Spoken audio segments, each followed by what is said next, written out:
Video disclaimer: This video is only for entertainment purpose, so please don't take seriously. Hello guys, मेरा नाम है मानव और आपका स्वागत है आपके अपने चैनल आरसी मैशअप में।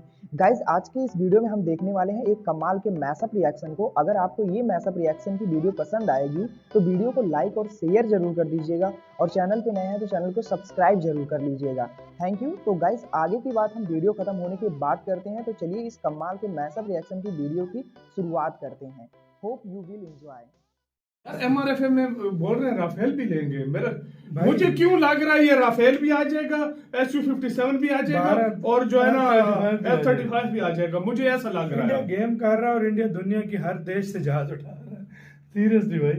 और तुम्हें पता है जिस कंट्री के पास SU-57 हो, F-35 हो, तेजस हो, उसके बाद राफेल हो, वो एशिया का उसकी सबसे पावरफुल एयरफोर्स बनती है अगर देखा जाए तो। ये बात है यार F-35 36 के करीब 36 F-35 का मतलब यही है कि आप लोग यही समझो कि पाकिस्तान के 150 जहाज हो और 36 बराबर है।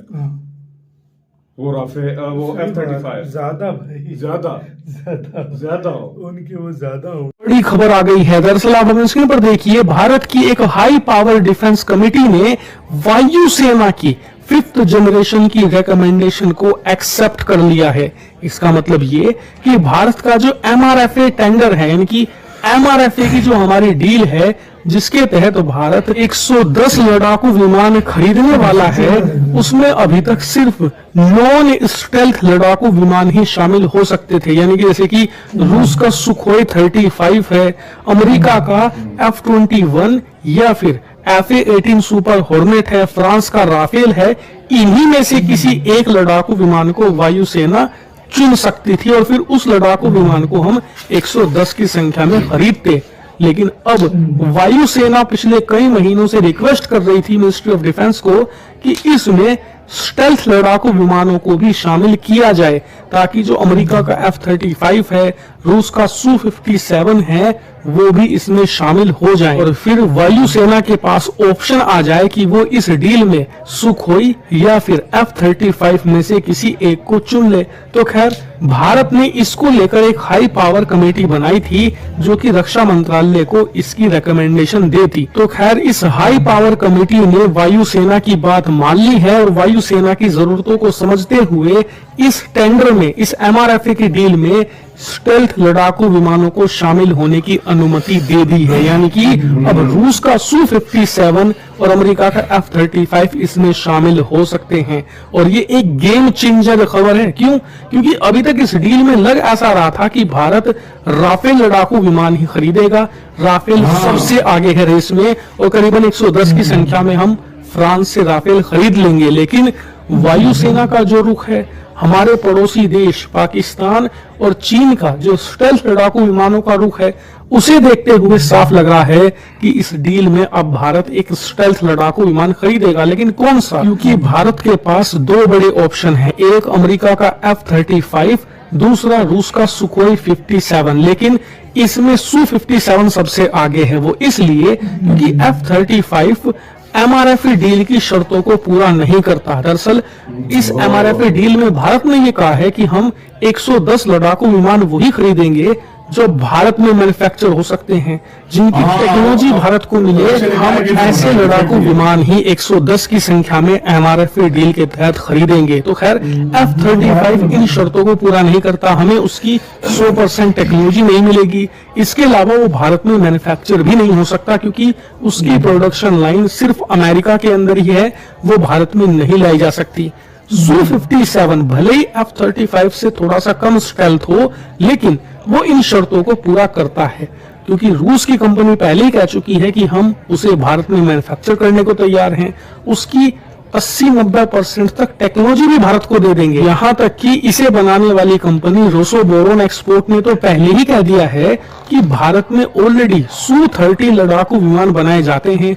HAL उनका निर्माण करती है, उनकी फैक्ट्री पहले से स्थित है। ऐसे में उन्हीं फैक्ट्रीज के अंदर Su-57 को बनाया जा सकता है और बहुत ही जल्द इनकी मैन्युफैक्चरिंग भी की जा सकती है। यही कारण है कि राफेल और F-35 को पछाड़कर Su-57 अब इस डील में सबसे आगे आ गया है। यही कारण है कि 110 लड़ाकू विमान खरीदने की रेस में Su-57 और रूस बहुत आगे निकल चुके हैं और बहुत ही जल्द इस डील पर बड़ी खबरें भी आएगी। लेकिन इसी के साथ आपका सवाल होगा कि हम जो कह रहे थे कि 36 F-35 खरीदेंगे, 40 या 50 F-35 करेंगे, उसका क्या? तो रिपोर्ट्स बताती हैं MRFA डील पहले से ही सेपरेट है, हम इसे अलग से डील कर रहे हैं। और अगर हमारा ये प्लान है कि हम F-35 खरीदें तो वो MRFA डील के तहत अलग से खरीदे जाएंगे। ये बात अमेरिकी अधिकारी पहले ही कह चुके हैं और भारत का भी यही रुख है, यानी कि भारत को F-35 भी मिल सकते हैं और Sukhoi 57 भी, यानी कि भारत दुनिया का पहला ऐसा देश बन सकता है जिसके पास रूस और अमेरिका दोनों के स्टेल्थ लड़ाकू विमान हो। हमारे पास F-35 भी आ सकता है और Sukhoi 57 भी। हालांकि कई लोग कहेंगे कि अमेरिका ऐसा नहीं करेगा, तो ऐसी समस्या भारत के सामने शायद नहीं आएगी। इसका कारण ये है कि F-35 की डील अगर होगी तो वो बहुत छोटी डील होगी, 30 से 36 लड़ाकू विमान की वो पहले हम कर लेंगे। MRFA की डील बहुत बड़ी है, मैन्युफैक्चरिंग से लेकर टेक्नोलॉजी ट्रांसफर की हर एक चीज की नेगोशिएशन की जाएगी, जिसमें बहुत लंबा वक्त लगेगा। इसीलिए अगर आएगा तो पहले F-35 आएगा, उसके बाद Su-57 भारत आ सकता है, यानी कि 36 + 110 भारत के पास 150 के करीब स्टेल्थ लड़ाकू विमान। की खबर आ गई है। दरअसल आप अपने स्क्रीन पर देखिए, भारत की एक हाई पावर डिफेंस कमेटी ने वायुसेना की 5th जनरेशन की रिकमेंडेशन को एक्सेप्ट कर लिया है। इसका मतलब ये कि भारत का जो MRFA टेंडर है, यानी कि MRFA की जो हमारी डील है जिसके तहत भारत 110 लड़ाकू विमान खरीदने वाला है, उसमें अभी तक सिर्फ नॉन स्टेल्थ लड़ाकू विमान ही शामिल हो सकते थे। यानी कि जैसे कि रूस का Sukhoi 35 है, अमेरिका का F-21 या फिर F-18 सुपर हॉर्नेट है, फ्रांस का राफेल है। इन्हीं में से किसी एक लड़ाकू विमान को वायुसेना चुन सकती थी और फिर उस लड़ाकू विमान को हम 110 की संख्या में खरीदते। लेकिन अब वायुसेना पिछले कई महीनों से रिक्वेस्ट कर रही थी मिनिस्ट्री ऑफ डिफेंस को कि इसमें स्टेल्थ लड़ाकू विमानों को भी शामिल किया जाए, ताकि जो अमेरिका का F-35 है, रूस का Su-57 है, वो भी इसमें शामिल हो जाए। फिर वायुसेना के पास ऑप्शन आ जाए कि वो इस डील में Sukhoi या फिर F-35 में से किसी एक को चुन ले। तो खैर, भारत ने इसको लेकर एक हाई पावर कमेटी बनाई थी जो कि रक्षा मंत्रालय को इसकी रिकमेंडेशन देती। तो खैर, इस हाई पावर कमेटी ने वायुसेना की बात मान ली है और वायुसेना की जरूरतों को समझते हुए इस टेंडर में, इस MRFA की डील में स्टेल्थ लड़ाकू विमानों को शामिल होने की अनुमति दे दी है। यानी कि अब रूस का Su-57 और अमेरिका का F-35 इसमें शामिल हो सकते हैं। और ये एक गेम चेंजर खबर है। क्यों? क्योंकि अभी तक इस डील में लग ऐसा रहा था कि भारत राफेल लड़ाकू विमान ही खरीदेगा। राफेल सबसे आगे है रेस में और करीबन 110 की संख्या में हम फ्रांस से राफेल खरीद लेंगे। लेकिन वायुसेना का जो रुख है, हमारे पड़ोसी देश पाकिस्तान। गाइज, आपको यह मैसअप रिएक्शन का वीडियो कैसा लगा? अपने थॉट को नीचे वीडियो के कमेंट में जरूर बताइएगा। वीडियो पसंद आई हो तो वीडियो को लाइक जरूर कर दीजिएगा। चैनल पे नए हैं तो चैनल को सब्सक्राइब जरूर कर लीजिएगा। तो थैंक